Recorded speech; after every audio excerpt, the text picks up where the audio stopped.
In this video, I'll show you the best low-end PC settings for Cricket 22 so you can play smoothly on any weak or budget computer.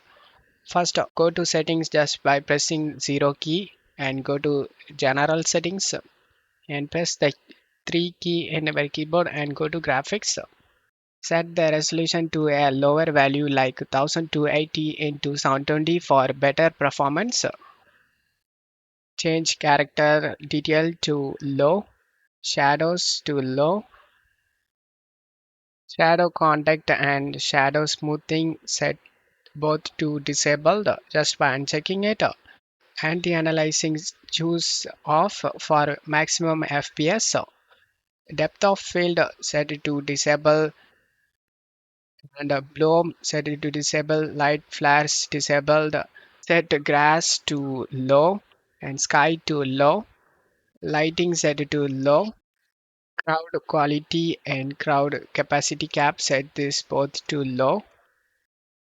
Disable ambient acquisition for smoother gameplay. Full screen change to full screen exclusive. VSync turn it off by unchecking the box.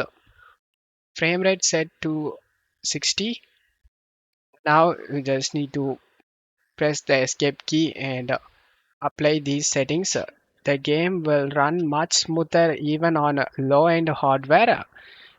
For the changes take effect, you just need to close and reopen the game so that the game will take effect.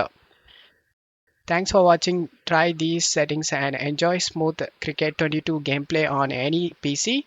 Don't forget to like and subscribe for low end PC guides.